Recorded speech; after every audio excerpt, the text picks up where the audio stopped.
हाँ जी बेटे, अगे चलते हैं हुण डिटर्मिनेंट दा मेन पार्ट ते आने, ठीक है।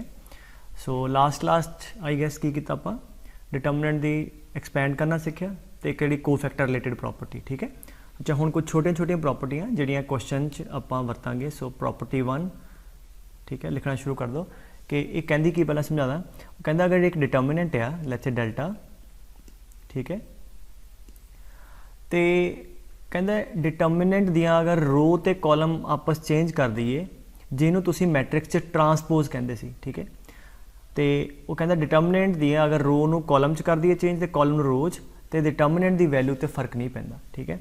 सो कहंदा कि अगर आकार डिटर्मिनेंट है, एक नवा डिटर्मिनेंट है, सो दैट इहदी जिहड़ी रो है वो कॉलम च बना दो, ठीक है। पहली रो पहला कॉलम, दूजी रो दूजा कॉलम। वो कहता कि डेल्टा की वैल्यू डेल्टा डैश के बराबर ये कहता। So if we make a new determinant by changing rows into column, वो भावें 2x2 है, 3x3, n×n है ना, तो इन्होंने दोनों की वैल्यू सेम आएगी। जिमें चलो एक चैक कर लें, डेल्टा कितना है जी, AD माइनस BC, ठीक है। ये कितना डेल्टा डैश है जी, AD है ना माइनस BC, ठीक है। सो 2x2 भी सेम है। एवं तुम देखोगे 3x3, ठीक है, वैल्यू डिटर्मिनेंट की सेम आएगी। मतलब एक मैं जस्ट हिंट देवां कि अगर तुम 3x3 किदा प्रूव कर सकते हो कि मान लो एक डिटर्मिनेंट लिखा इदा ABC, इत्थे नंबर लिखा, ठीक है, ये डेल्टा ले लो, डेल्टा डैश ले लें, इनू मैं रोज़ नू कॉलम च चेंज कर देना, ठीक है। पहली रो विल बिकम पहला कॉलम, ठीक है, बाकी इदा ही दूजे भी आ जाएंगे, ठीक है। अच्छा हुण इनू मैं पहली रो दे लॉन्ग एक्सपैंड कर देना तो कितना आएगा +A, ठीक है, बाकी जो भी इधर वाला है ना माइनर इहदा, फिर -B, समझ आई गल, और इहदा माइनर एंड +C है ना। इनू मैं पहले कॉलम दे लॉन्ग एक्सपैंड कर देना, कितना आएगा +A, आ नंबर सेम होंगे, ठीक है। सो ये भी इदा +A -B एंड +C। सो आ वाला आंसर, और भावें इदा एक्सपैंड कर लो रो वाइज कॉलम वाइज, तो असीं पढ़िया कि एक्सपेंशन फर्क नहीं पैंदा, इस करके अगर आप रोज़ नू कॉलम चेंज कर दिए डिटर्मिनेंट की वैल्यू सेम रहिंदी, ठीक है। सो this is the first property. और रिमेंबर जब भी किसी क्वेश्चन असीं प्रॉपर्टी लावांगे तो साइड च मैंशन करीदा, सो इत्थे लिख दीदा कि इंटरचेंजिंग रोज़ एंड कॉलम्स, ठीक है। प्रॉपर्टी लाई है तो अगले नूं समझाओ भी दसो भी आ कीता है आपां, ठीक है। सैकेंड प्रॉपर्टी नंबर 2, ठीक है, वो कहता है कि अगर कोई भी रो, अच्छा एक मैं दसदा कि जिन्नियां भी प्रॉपर्टियां हैं, क्योंकि हुणे पढ़िया पहली रो नूं पहला कॉलम बना सकते हैं, मतलब अगर प्रॉपर्टी पहली रो तो ट्रू तो पहले कॉलम तो भी ट्रू है, या मतलब कोई भी प्रॉपर्टी जी पढ़ांगे वो रो तो ट्रू है तो कॉलम तो भी, सो दोनों तो ट्रू होंगी है। सो जो मैं कहते कहदा ना, मतलब ऑन एनी रो मतलब कॉलम तो भी ट्रू है, ठीक है। सो इन जनरल वो कहता कोई भी रो, ठीक है, कोई भी एक रो या एक कॉलम, ठीक है, अगर वो एलीमेंट सारे दे सारे 0 हो जान, ठीक है, जिमें आ ला लो ABCDEF, ठीक है। सो तो यदी वैल्यू 0 हो जाएगी, क्यों, क्योंकि हुण मैं पहली रो दे लॉन्ग एक्सपैंड कर लाँगा तो कितना आएगा, ठीक है, 0 into what ever this thing is, है ना, -0 +0। सो इस करके आंसर साडा 0 आ जाएगा। सो ये इन्ना करने की लोड़ नहीं होंगी, सिंपल लिख देना एज R1 इज़ 0, बस नाल लिख दो एज R1 इज़ 0, ठीक है, या all the elements of R1 are 0 therefore value is 0, ठीक है। सो अगर मतलब कॉलम 1 0 है, ठीक है, तो लिख दो call C1 is 0, C2 is 0, ठीक है। सो ये सेकेंड प्रॉपर्टी हो गई। थर्ड, ठीक है, थर्ड प्रॉपर्टी वो कहता है कि अगर कोई भी डिटर्मिनेंट है, ठीक है, उदियां कोई भी 2 रोज़ या 2 कॉलम, मैं फिर कहता अगर रोज़ कहते कॉलम अंडरस्टूड है। सो जिमें इत्थे पहली रो तो दूजी रो बिल्कुल आइडेंटिकल, सो कोई भी 2 रोज़ या कोई भी 2 कॉलम आइडेंटिकल होण उहदी वैल्यू डायरैक्टली 0 होंदी, ठीक है। ये प्रॉपर्टी आपां कमिंग प्रॉपर्टीज अगे प्रूव कर देंगे, तुसीं एक्सपैंड करोगे तो सर्टनली आंसर 0 आ जाएगा। Let's not waste time on that. So simple इन्ना है, हुण इनू 0 लिख दोगे अगे तो सीधा, बट नाल मैंशन कर दोगे बिकॉज हाँ जी R1 एंड R2, आर रो 1 है R1, ठीक है, आर रो 2 है, and R1 and R2 are same लिख दो या आइडेंटिकल लिख दो, ठीक है। मतलब तुसीं रीजनिंग दे देनी है कि क्यों 0 है, ठीक है। So as R1 and R2 are identical value is 0,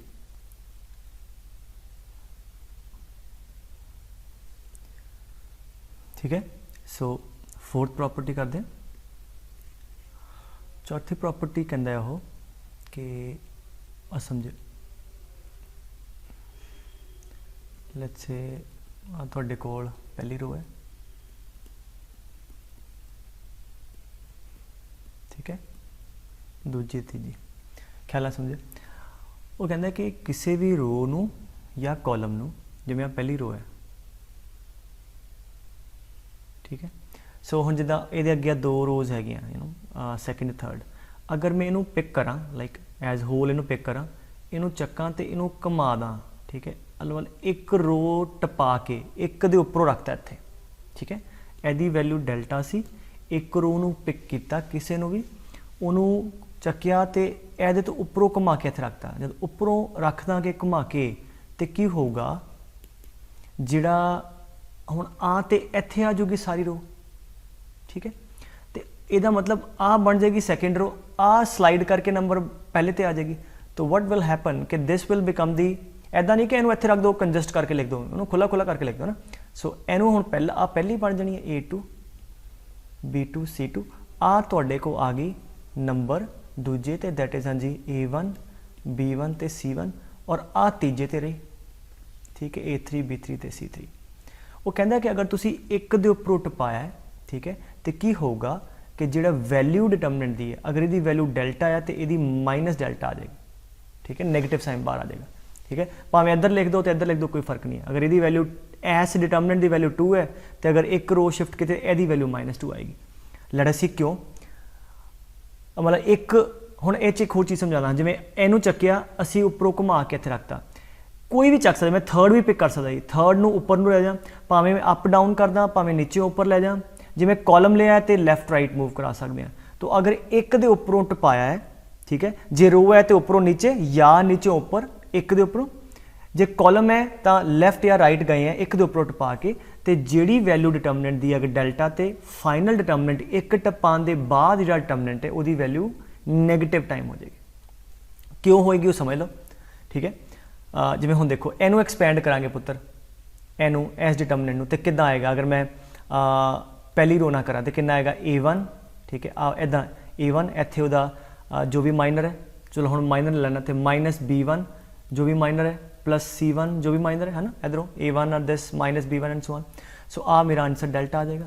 अगर मैं इहदे नाल करदा, अगर एस डिटरमिनेंट दी इनू करदा, माइनस नू हले फिलहाल इधर लिख लो, तो इनू करांगे, हुण सपोज करो मैं दूजी रो ना करदा तो किद्दां आएगा, प्लस इत्थे माइनस, क्योंकि साइन स्कीम की है plus minus plus minus plus and minus and so on. So इत्थे कितना आएगा, प्लस इत्थे माइनस प्लस एंड माइनस, तो इहदी वैल्यू कितनी आएगी -A1, ठीक है, आ गया तो बाकी तो वह सेम ही है, फिर आएगा प्लस B1, ठीक है, एंड -C1, ठीक है। सो इफ यू सी तो की हो रहा है, तो इतों हुण माइनस कॉमन कढ़ लो, ठीक है।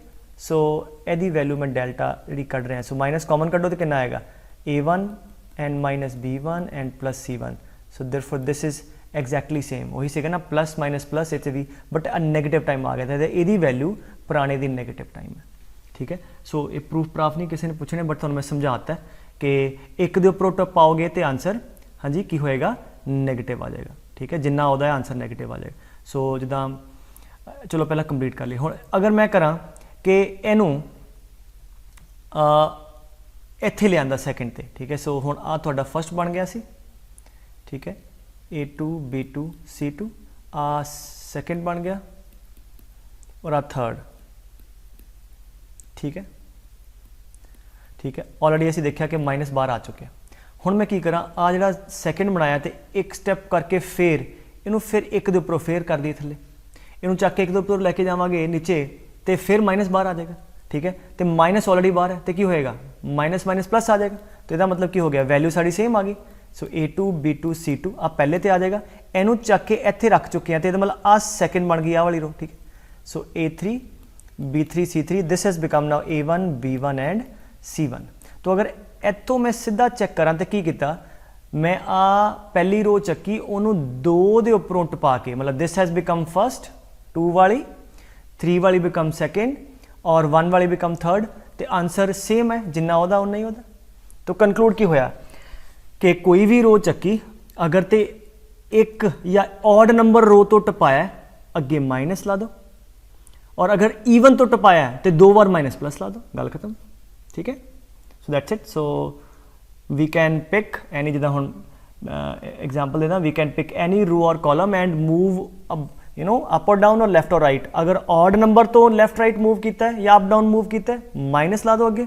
अगर ईवन नंबर तो दो तो किया तो सेम रहने दो, ठीक है। सो जिमें आ देखो जिमें 2 3 4 A B C, ठीक है, D E F मान लो आए। हुण अगर मैं पहला कॉलम चक्का, जस्ट लेट्स प्ले अराउंड के हिसाब ना। सो पहला कॉलम है आ वाला, इनू चक्या, ठीक है, इनू चक के मैं दो दे उपरों मतलब इत्थे रखता तो की बन जाएगा, आ फर्स्ट आ जाएगा 3BE, आ सैकेंड बन जाएगा क्योंकि मैं इत्थे इंसर्ट करना है 4CF, तो this will become the last, ठीक है। हुण क्योंकि मैं दो दे उपरों टपाया तो अगर इहदी वैल्यू डेल्टा तो इहदी वैल्यू भी डेल्टा ही, ठीक है।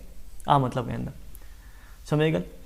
सो ये है, तो अगर एक दे उपरों लैफ्ट राइट मूव करा तो माइनस कर देना, ठीक है, गल खत्म। सो आ प्रॉपर्टी याद रखो। लेट अस सॉल्व इहदा एक क्वेश्चन सॉल्व कर दें,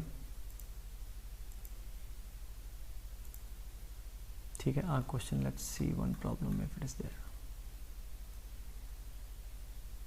ओके, वो कहते विदाउट एक्सपेंडिंग प्रूव दिस। चलो पहला वेखो, हुण देखो ये ABC पुत्र रो दे लॉन्ग है, ये ABC कितने कॉलम दे लॉन्ग है। तो इस तो पहला हिंट मिल गया की करिए, पहला जी पहलियां प्रॉपर्टियां पढ़ाई सी, चेंज रोज इंटू कॉलम। तो पहली प्रॉपर्टी ला दिए चेंजिंग रोज इंटू कॉलम। सो रो नू कॉलम, पहली रो पहला कॉलम बना दो, क्योंकि स्टैप बाय स्टैप पहुंचांगे ना तो सीधा थोड़ी आंसर आ जाना, देखांगे स्टैप बाय स्टैप किवें जाना। सो पहला रो ते कॉलम च कित्थों हिंट लग गया, बिकॉज ABC रो च है, इत्थे ABC वर्टिकली है, तो change rho into column, rho into column change करांगे, डिटर्मिनेंट की वैल्यू सेम रहेगी। सो पहली रो पहला कॉलम बन जाएगी, दूजी रो दूजा कॉलम, तीजी रो तीजा कॉलम, ठीक है। सो इत्थे नाल लिख देना, ठीक है, चेंजिंग रोज इंटू या रोज एंड कॉलम्स। सो पूरा लिख दो, ठीक है। पहले तो दूजे ते आ गए। नाउ लुक एट दिस, इत्थे ABC पहले कॉलम च है, इत्थे ABC जो भी हले ऑर्डर ना वेखिए दूजे च, वो बाद वेखांगे। तो पहले तो दूजे च किवें आएगा, इसका मतलब आप पूरा दा पूरा, हाँ जी, की करिए, आ कॉलम चक्कीए, ठीक है, इनू एक दे उपरों टपा के इत्थे रख दिए, ठीक है, एक दे उपरों इधर मूव करावांगे तो अगे की आएगा, जो इसकी वैल्यू अगे की आ जाएगा, माइनस आ जाएगा, बिल्कुल ठीक। तो अगे इनू लिख दो माइनस ऑफ, हाँ जी, वट, हुण आ एक दे उपरों टपाया तो आ फर्स्ट बन जाएगा X Y Z। सो आ बन जाएगा ABC, आ बन जाएगा P Q ते R। इन्नी गल समझाइए, स्टैप बाय स्टैप इत्थे पहुंच गए। Look at the answer. हुण देखो, हाँ जी, इत्थे की है, Z वाला ZCR बिल्कुल ठीक है। इत्थे XAP दूजा रो च, इत्थे पहले च है, तो पहले तो दूजे च लियाना तो किवें करिए, तो आ जिहड़ा पहली रो है, ठीक है, इनू एक दे उपरों टपा के इत्थे रख दिए तो आ बन जाएगी फर्स्ट, जिहड़ा साडा आंसर आ जाएगा, ठीक है। सो की करिए, अगेन मूविंग रो 1 नाल लिख देना, मूविंग रो 1 ओवर रो 2, ठीक है, समझे गल। या सिंपल लिख सकते हो, इन्होंने दो तरीके रिप्रेजेंट कर सकते हो। इन्होंने लिख दो, या तो लिखो मूविंग R1 जो मैं बोल रहा हूँ ब्रैकेट्स पा के लिख देना, मूविंग R1 ओवर R2, ये भी ठीक है। या लिख दो चेंजिंग R1 एंड R2, गल तो ही है ना, घुमाता, ठीक है। सो दैट्स इट। सो इनू पहली नू चक के रखांगे तो की आएगा, क्योंकि एक दे उपरों टपाया तो की होगा पुत्र, अगे एक होर माइनस आ जाएगा, माइनस ऑलरेडी है तो की आएगा, माइनस माइनस, हाँ जी, प्लस आ जाएगा अगे, और की होएगा, दिस विल बिकम सेकेंड, आ फर्स्ट आ जाएगा, YBQ, ठीक है, XAP एंड ZCR। सो आई गैस आही प्रूव करनू कि असं दोनों सेम है, ठीक है। हुण उन्हें कहता विदाउट एक्सपैंडिंग, जो मैं बिगनिंग भी कहा सी, हुण तुहानू अलाउड नहीं है तुसीं एक्सपैंड करना है, तुसीं इहनूं एक्सपैंड करोगे तो सर्टेनली दोनों की वैल्यू सेम ही आएगी, ठीक है। सो ये फायदा है कि रो नू कॉलम च भी चेंज कर सकते हैं, पहली चीज़। दूजी, जब भी एक दे उपरों left right up down move कराया, अगे माइनस कर दो, दो दे उपरों कराया तो सेम आ जाएगी वैल्यू, ठीक है। So let us get back next property दी। सो कितनियां हो गई, 4, पंजवीं प्रॉपर्टी, ठीक है, दिस इज इंपॉर्टेंट। वो कहता है कि अगर एक डिटर्मिनेंट है, let's say A1 B1 C1 इनू ख्याल ना समझो, A2 B2 C2 A3 B3 C3, ठीक है। यदी वैल्यू असीं कढ़ सकते हैं किसी भी रो या कॉलम के लॉन्ग एक्सपैंड करना मैं। ओके याद करिए मैट्रिक्स के अंदर एक प्रॉपर्टी सी कि अगर एक मैट्रिक्स है, ठीक है, जिमें 1 2 3 4, उस मैट्रिक्स नूं अगर मैं किसी भी नंबर ना मल्टीप्लाई करदा तो की हुंदा सी, ये नंबर सारे एलीमेंट ना मल्टीप्लाई हो जाता सी, ठीक है। सो अगर लिखा है ए इंटू दिस, तो हरेक एलीमेंट जिहड़ा है वो उस नंबर ना मल्टीप्लाई हो जाएगा, ठीक है। ये सिमिलर टाइप की प्रॉपर्टी वो कहता, अगर पहला सुन लियो कि कोई डिटर्मिनेंट है, वो कहता अगर इनू डिटर्मिनेंट नू मैं किसी नंबर के ना मल्टीप्लाई करदा, ठीक है, आ वाला A1 B1 C1, ठीक है, A2 B2 C2 A3 B3 and C3, ठीक है। वो फिर कहता की होएगा जिहड़ा नंबर K है ये किसी भी एक रो या किसी भी एक कॉलम ना मल्टीप्लाई हो जाएगा, तुहाडी मर्जी दी, ठीक है। वंस अगेन अगर आ दोनों बराबर है, डेल्टा इक्वल दिस, दोनों पासे के ना मल्टीप्लाई करता है, हुण के है सारिया ना नहीं, it will be multiplied to any one of the rows or one of the columns, ठीक है। इदां करन दे नाल जो वैल्यू डिटर्मिनेंट दी सेम आएगी, हुणे वेखदे हां, ठीक है। अच्छा हुण कहंदा जिवें उन्हें कहा कि किसी भी एक रो या किसी भी एक कॉलम नाल मल्टीप्लाई कर सकते हो, चलो एवें करते हैं, मैं अपनी मर्जी नाल इहनूं पहला रो 1 नाल मल्टीप्लाई करना, पहला प्रूव कर लईए ना, रो 1 नाल मल्टीप्लाई करा तो इत्थे कितना आएगा के ते के, ठीक है। हुण मैं प्रूव करना कि ठीक है यार एक रो ना ही मल्टीप्लाई होना वही होना, लेट अस सी एदी वैल्यू कितनी आएगी A1, ठीक है, दिस गोस आ वाला नंबर, ठीक है, माइनस B1, समझ रही गल, अगेन दिस गोस आ नंबर, है ना, आई गेस तुहानूं समझ आ रहा वाला C1 एंड आ मेरे डेल्टा का आंसर है। हुण अगर मैं इत्थे याद रखो की है, क्योंकि आ नंबर सारे दे सारे सेम है, A2 B2 C2 सारे सेम है, ठीक है। सो आ गया A1 ओदा माइनर माइनस B1 ओदा माइनर प्लस C1 ओदा माइनर, ठीक है, या A1 ओदा कोफैक्टर प्लस B1 ओदा कोफैक्टर प्लस C1 ओदा कोफैक्टर, ठीक है। अच्छा हुण मैं इनू एक्सपैंड करना, एक्सपैंड करांगा तो की होएगा, पहली रो नाल कितना आएगा K A1, आ तो नंबर सेम है, यदा मतलब नीचे का सारा सेम आएगा, फिर माइनस K B1 अगे नीचे भी same and plus K C1 आ सेम, आई गया समझ आ रहा है कि नहीं, K C1 मतलब आ गया आ वाले 4 नंबर आने इत्थे। सो हुण इहदे च देखो की है, K तिन्ना चों कॉमन आ जाएगा, कि कॉमन आया तो की बचा A1 टाइम ओदा माइनर माइनस B1 टाइम ओदा माइनर प्लस C1 टाइम ओदा माइनर, और what is this value is nothing but the delta, तो देयरफॉर की हो गया, therefore this is equal to K into delta, सो इधर भी यही सी K into delta, hence proved. इसका मतलब जिहड़ा K है अगर मैं पहली रो ना मल्टीप्लाई किया ठीक है, फिर भी मैं प्रूव करता, हुण मैं पहली रो ना मल्टीप्लाई ना करके अगर मैं इनू पहले कॉलम ना मल्टीप्लाई कर दिंदा तो हुण मैं की करना सी, पहले कॉलम ना एक्सपैंड कर देना सी, उत्थों फिर K कॉमन आ जाना सी, ठीक है। इसका मतलब की हो गया कि अगर डिटर्मिनेंट जिन्होंने समझ आ गया वेल एंड गुड, जिन्होंने नहीं तो सुन लो वंस अगेन कि किसी डिटर्मिनेंट नू अगर किसी स्केलर नाल असीं मल्टीप्लाई कीता है, वो स्केलर तुहाडी मर्जी दे नाल किसी भी एक रो या एक कॉलम उन्ना मल्टीप्लाई कर दो, ठीक है, ठीक है। हुण इहदा मतलब समझो, अगर मैं कहां यार आ एक नंबर लिया A, जिवें तुसीं ले लो कि 1 2 3 2 3 1 4 5 6, ठीक है, लेट अस इनू थोड़ा एक्सप्लोर कर लें। हुण इनू मल्टीप्लाई करना, हुणे की सिक्ख्या है कि इनू किसी भी रो या किसी भी कॉलम नाल मल्टीप्लाई कर दो, इसका मतलब मैं इहदे नाल मल्टीप्लाई करता, लेट्स से की आ गया, हाँ जी A 2A 3A, ठीक है, 2 3 1, ठीक है, तुहानूं छोटे छोटे एग्जाम्पल देके समझा रहा तो तुहानूं दिक्कत ना आवे। इनू करन नूं मैं आ भी कर सकता सी, मैं पहली रो ना मल्टीप्लाई ना करके इनू मैं पहले कॉलम ना करना, so this would give me what, हाँ जी पहले कॉलम ना मल्टीप्लाई, बाकी दोनों सेम, हाँ जी कितना आ गया A 2A 4A 2 3 5 एंड 3 1 6, अब बिल्कुल वैलिड है, एदा आंसर कैलकुलेट करो, एदा आंसर कैलकुलेट करो, एदा तीनों बराबर आने। सो तुहाडी विश है कि किसी मर्जी एक रो ना मल्टीप्लाई कर दो, जो किसी मर्जी एक कॉलम ना मल्टीप्लाई कर दो, समझ आई गल बेटे। हुण एक इंपॉर्टेंट चीज़, इधरों इधर आने, इधरों इधर की आया, पहली रो च एक नंबर सेगा, वो असीं कॉमन कढ़ लिया बाहर, A कॉमन कढ़ लिया, इदां इत्थे पहले कॉलम च एक नंबर सेगा A, वो कॉमन कढ़ लिया बाहर आ गया, देखो ना बाहर कढ़ांगे तो A आ जाएगा, बाकी आही बच गया।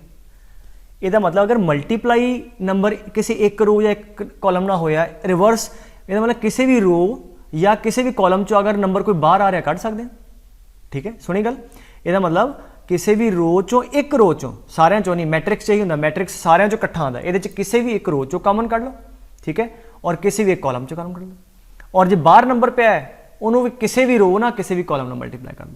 हाले ना थोड़ा कन्फ्यूजिंग लगता भी सर ये कि कहते हैं भी कॉमन कर लो तो नाल मल्टीप्लाई कर दो। तो एक्चुअल प्रॉपर्टी पता होनी चाहिए है कि यार कोई नंबर बाहर पे you have liberty that you can multiply to any row और कॉलम, एंड कोई रो और कॉलम पई है you have liberty to you can take it out row wise और कॉलम वाइज। ठीक है, क्वेश्चन करांगे तो बड़ा आसान है, एडा कोई औखा नहीं है। ठीक है, मतलब है कि पहले पता होना चाहिए भी कर की सकते हैं। ठीक है, सो ले मैं थोड़ी एग्जाम्पल्स दे देना ये। ठीक है, let me give you few examples। जिदा देखो वो कहता कि विदाउट एक्सपेंडिंग, लेट्स से कहता विदाउट एक्सपेंडिंग शो दिस।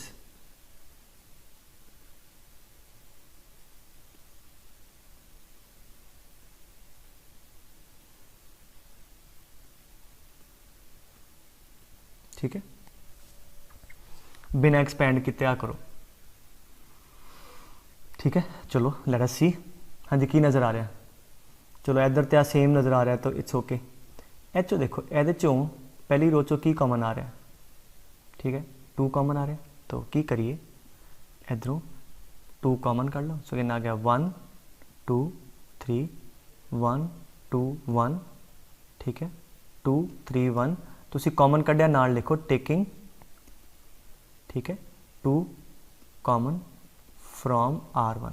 ठीक है, प्रॉपर्टी है कोई प्रॉपर्टी लाते तो नाल लिखो। हुण मैं इधरों इधर आना तो की करिए, लुक एट दिस, आ तो ठीक हो गया मेरा 2 3 2 1 3 1 है ना। इत्थे हुण आड़ा 2 है, मोर ओवर मेरा आंसर भी आ रहा है। सो ये 2 नू पहले कॉलम में मल्टीप्लाई कर दो। ठीक है, आ वाला नंबर इधर मल्टीप्लाई कर दो, बाहर पे मेरी मर्जी है। सो मल्टीप्लाई कराएं कितना आ गया जी इधर कॉलम ना जी 2 2 4, बाकी दोनों एवं 2 2 3 एंड 3 1 1 आंसर आ गया। सो एच की किया मल्टीप्लाई। हाँ जी, सो या एवं भी लिख सकते हैं कि किया कॉलम में। सो C1 लिखता 2 टाइम्स C1, एवं भी लिख सकते हैं, या मल्टीप्लाई हाँ जी 2 विद कॉलम 1, या इतने लिटरली भी एवं लिख सकता हूँ, गल खत्म। ठीक है, या होर एग्जाम्पल देखो यदि। ठीक है, समझ आ रही गल थोड़ी बहुत। So we can take some number common, we can multiply depending upon the answer, किसी ना भी मल्टीप्लाई कर सकते हैं।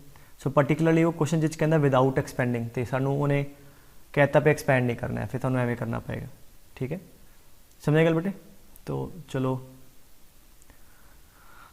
ये ना आ हुण एक क्वेश्चन तुसी समझो, this is very very important types of problems. ठीक है, सारी सैगमेंट जी है। अच्छा, जिमें आ क्वेश्चन करना है,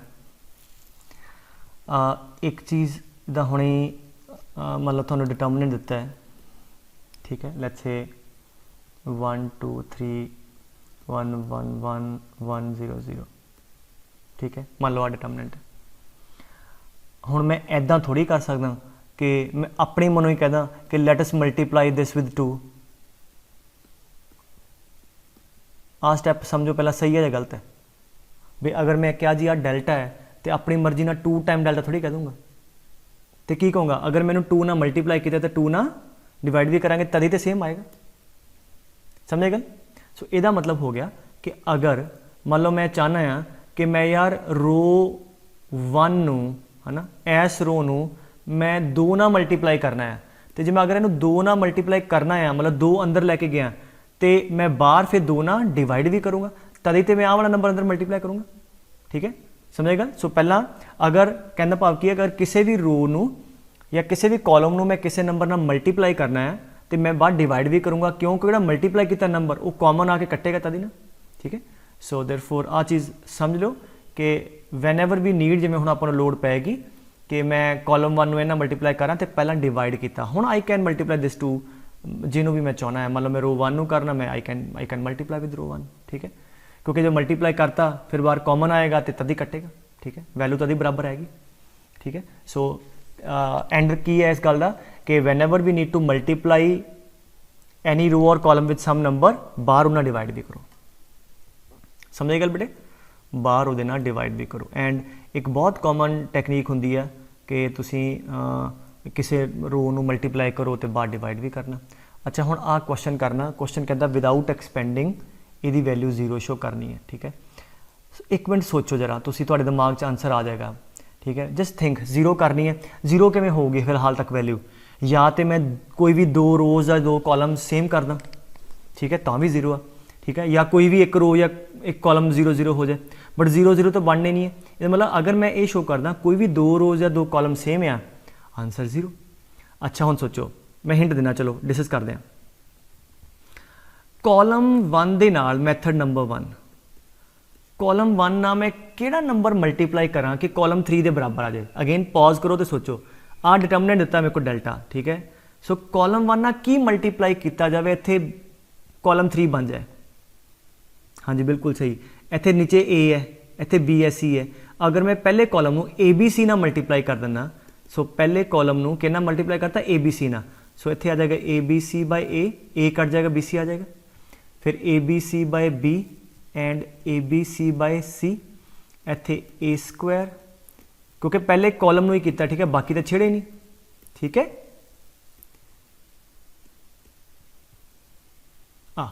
हुण जे मैं अंदर मल्टीप्लाई किया है तो मैं हुणे की समझाया, बाहर ए बी सी नाल डिवाइड भी करांगे। क्यों? क्योंकि तदे बराबर आएगा ना, इत्थों ए बी सी हुण कॉमन आएगा तो ए बी सी कट के बराबर आ जाएगा।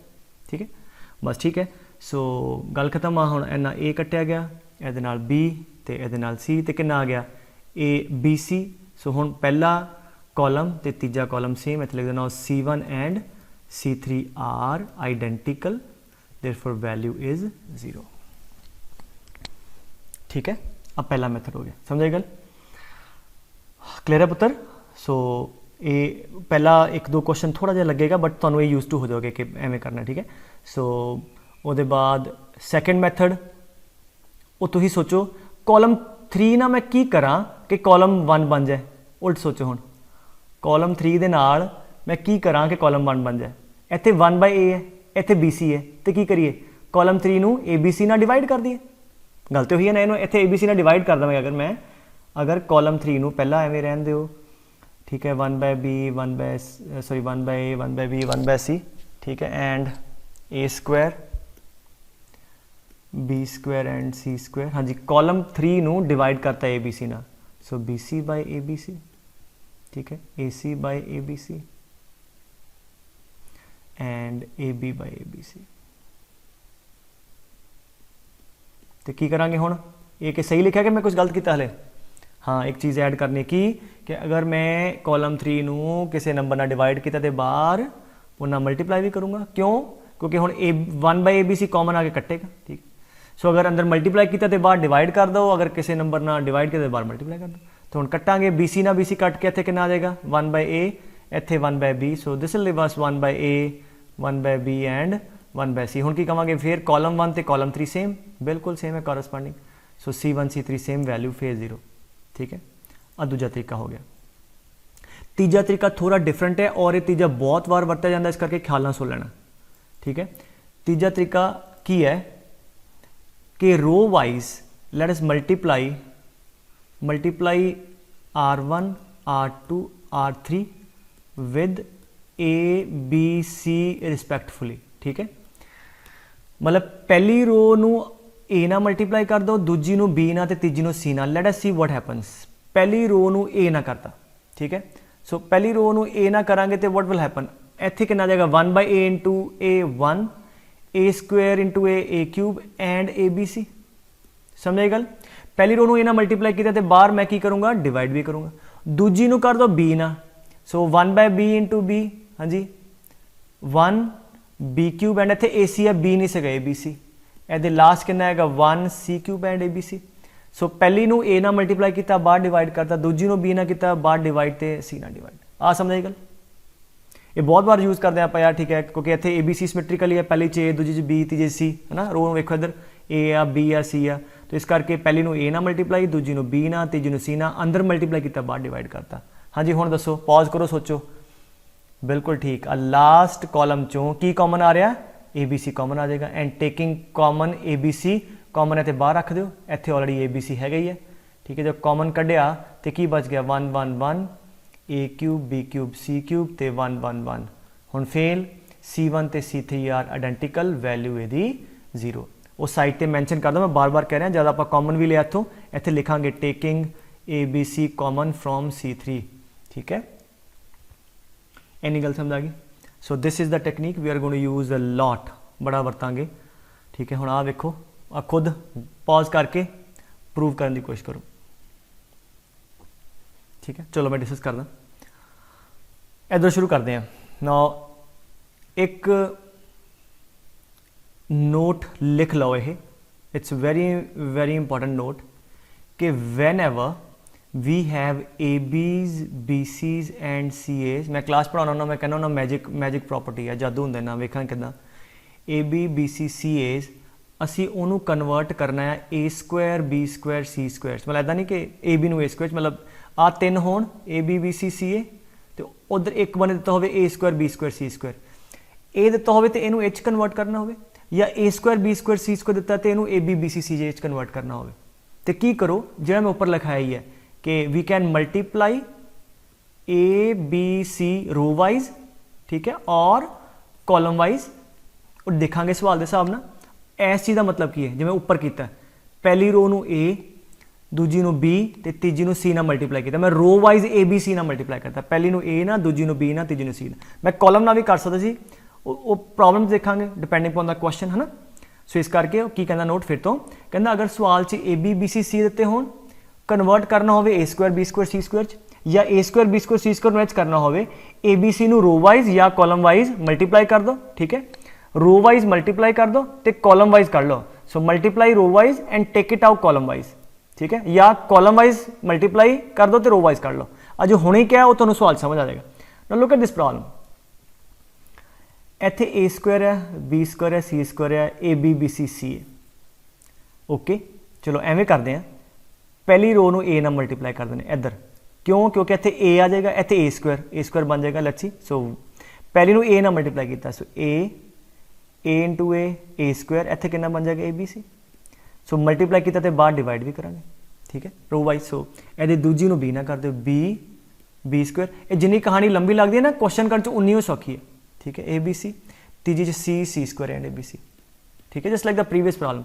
सो A ना मल्टीप्लाई बार डिवाइड, B ना मल्टीप्लाई बार डिवाइड, C ना मल्टीप्लाई बार डिवाइड।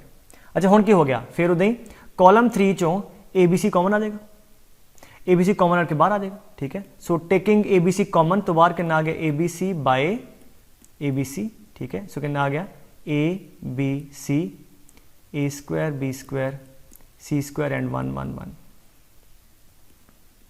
ठीक है, ऑलमोस्ट वही है, बट एच 1 1 1 की है पहले कॉलम ते, H 1 1 1 की है थर्ड कॉलम ते, ते पहले कॉलम तो थर्ड तो पहले तो किवें आईए, 2 दे उपरों चक के लै जाओ, इत्थे एक ते 2 2 दे उपरों चक के लैफ्ट साइड ते या राइट साइड ते ले आवांगे तो की होएगा, वैल्यू डिटरमिनेंट दी चेंज नहीं होएगी। सो उत्थे लिख दो मूविंग कॉलम 3, ठीक है, ओवर C1 C2, जो मैं बोल रहा पुत्र तुसीं लिखी जाना है, मूविंग जब प्रॉपर्टी साइड ते मेंशन करनी है, moving column 3 over C1 and C2, जब तुसीं मूव करोगे आ जाएगा 1 1 1 ABC A² B² and C², ठीक है, अप्रूव हो जाएगा, ठीक है। सो चलो हुण थोड़ा जादू करते हैं। मैं की समझाया सी कि AB BC CA नूं किच कन्वर्ट करना है, हाँ जी, A² B² ते। Look at this problem, this is very very common and important concept, मैं बार बार हाईलाइट कर रहा इस चीज़ नूं। वो कहता है एस डिटरमिनेंट, जिवें चलो आ तो मैं तुहाडी हेल्प करने लिखता कि इनू इहदे बराबर करो, उन्हें सवाल जिवें तुहाडी NCERT या किताबां सवाल हुंदा सीधा लिखिया हुंदा प्रूव दिस, ठीक है। तो इच की करांगे, पहला देखो ना इत्थे A² B² C² आ रहा है, इत्थे कितना है ABs BC CAs, तो पहला की करांगे आपां इनू इहदे ते लैके आवांगे। सो इत्थे AB BC CA नूं किच कन्वर्ट करता A² B² ते C², ठीक है। सो लैट अस डू दैट। हाँ जी, जिद्दां मैं कहा ही कि हुण थोड़ा जिहा ख्याल नाल देखियो कि ये किदां मैजिकली की होगा AB BC जिहड़े आ A² B² ओके। अच्छा इत्थों शुरू करते हैं, तो मैं की लिखाया सीगा कि मल्टीप्लाई ABC रो वाइज, ठीक है, and take common column wise, ठीक है। आ लिख लिया क्योंकि नज़र आ गया A B B C C A square B square C square. Okay, हुण आ जो मैं बोलदा लिखदा होना बेटे लिख लिया करो तुहाडे लई, ठीक है। अच्छा की करिए, पहली रो नूं, ठीक है, पहली रो नूं किहना मल्टीप्लाई कर दईए ए ना। आ तुसीं डिटरमिनेंट लिख लो क्योंकि फिर जब मैं विच फिल करनी वैल्यू फिर मैस बन जानी, फिर समझ जाना तुहानूं। सो पहली रो नूं ए ना मल्टीप्लाई किया क्योंकि इत्थे जगह नहीं है बेटे, मैं इत्थे लिख देना। सो मल्टीप्लाई करांगे बाहर ए ना ते अंदर ए ना ते बाहर डिवाइड भी करांगे, ठीक है। तो की आएगा, इत्थे आ जाएगा ए, इत्थे आएगा ए स्क्वायर, इत्थे भी ए स्क्वायर। दूजे नूं कर दो बी नाल, बाहर डिवाइड करांगे, इत्थे आएगा B square, B bracket B square. तीजी नूं कर दो सी नाल ते बाहर डिवाइड भी करांगे, सी स्क्वायर ते सी। की किता, मल्टीप्लाई किया ए बी सी दे नाल, ठीक है, रो वाइज, ठीक है, कितना रो वाइज किया, ठीक है। और फिर मैं क्या कॉमन कर लो कॉलम वाइज। हुण पहले कॉलम देखो, पहले कॉलम चो आ देखो ए, ठीक है। हुण मैं दस्या ना ख्याल नाल देखो, जदों होना ए पहले च कॉमन आ गया, दूजे चो बी, दूजे कॉलम चो बी कॉमन कर लिया, ठीक है। तीजे चो की सी कॉमन कर लिया। सो हुण जदों मारो तो की आ गया, बराबर आ गया, जस्ट किडिंग, ठीक है। सो अब बराबर आ गया, सर्टेनली इक्वल आ गया। तो की होया, इत्थे ए बी बी सी सी ए सीगे किच कन्वर्ट हो गए, ए square B square C square.